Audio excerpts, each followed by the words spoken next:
Every prophet is sent to his people speaking their own language. Therefore, the Slavs could have worshipped God in their own tongue.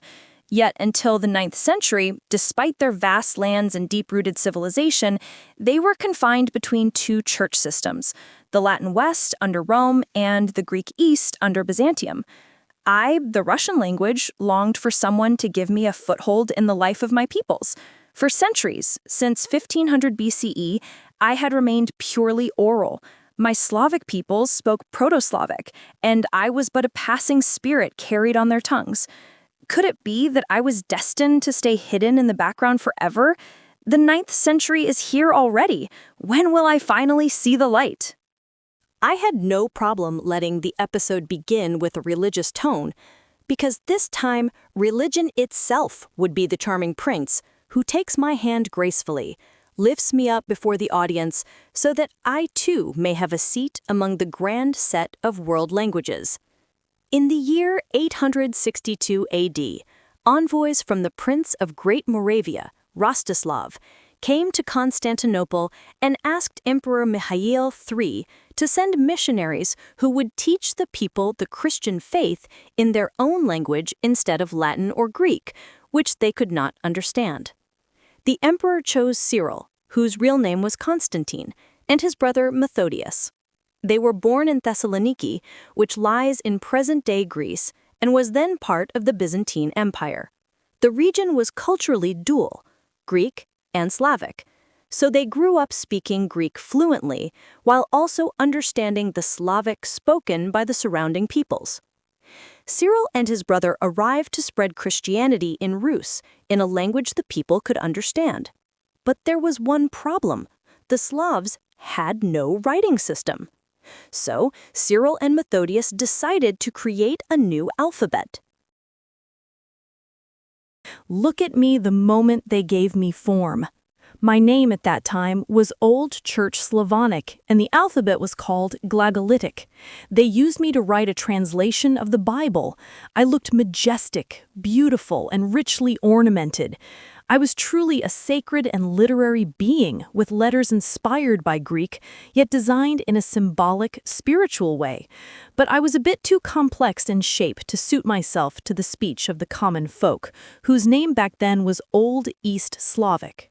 Between the 10th and 14th centuries, because of various geographical, historical, and cultural factors, I would come to have 3 hairstyles and looks, which you now call dialects.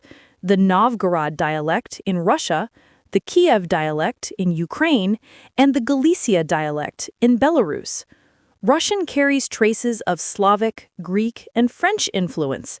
Ukrainian has a gentle Polish melody, shaped by centuries of interaction with the Kingdom of Poland-Lithuania, giving its sounds and words a more lyrical and soft tone.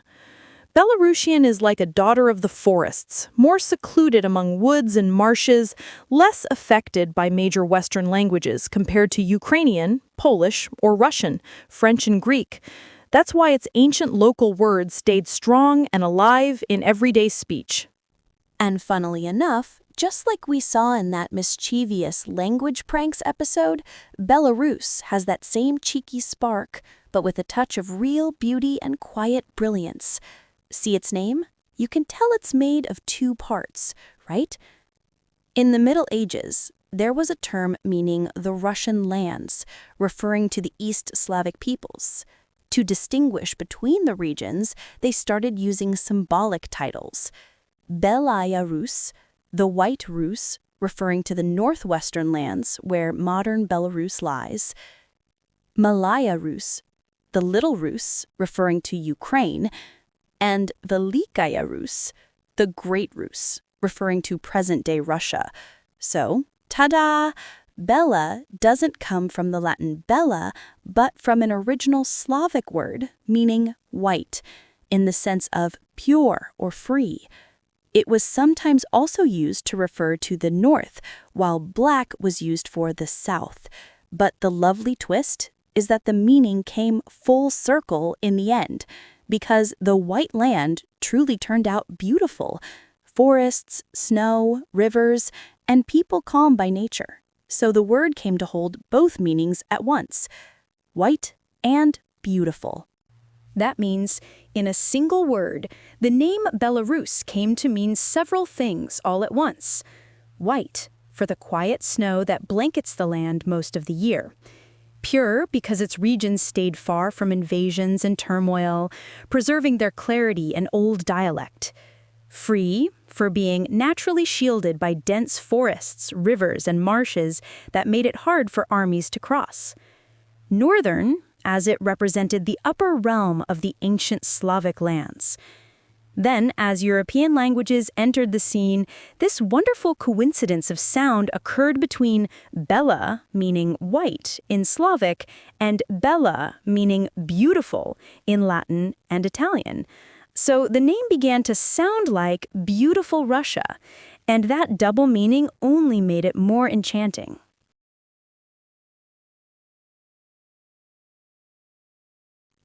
After the death of Cyril and Methodius, their disciples in Bulgaria developed a simpler version of me, and they named me the Cyrillic Alphabet in honor of Cyril.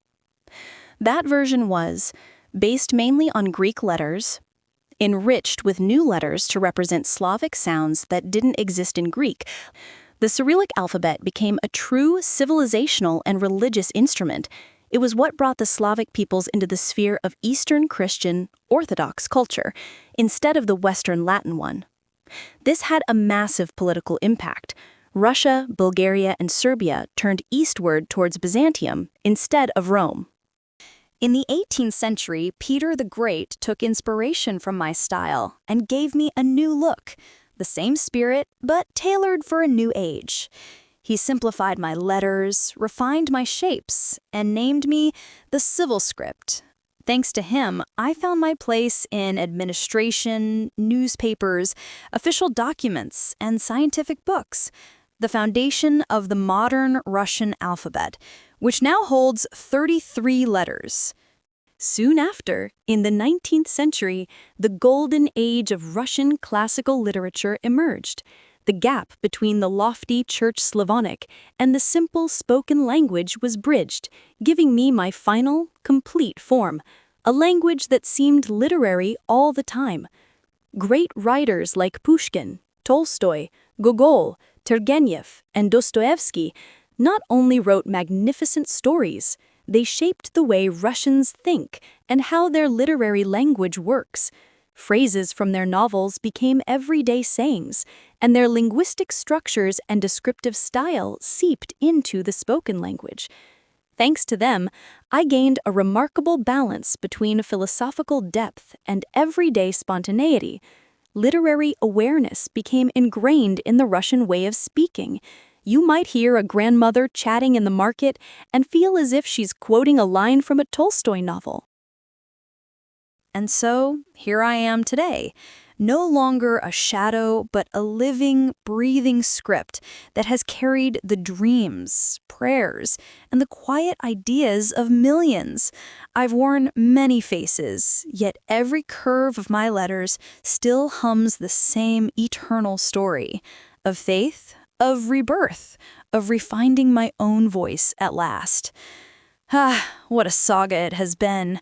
One of the most beautiful tales ever written in the history of languages, a story woven with politics, art, and astonishing linguistic intelligence, as mesmerizing as the kokoshnik adorning the heads of elegant Russian women. Even the quietest voice can bloom again. All it needs is a breath of life. Once ink remembers how to shape its name.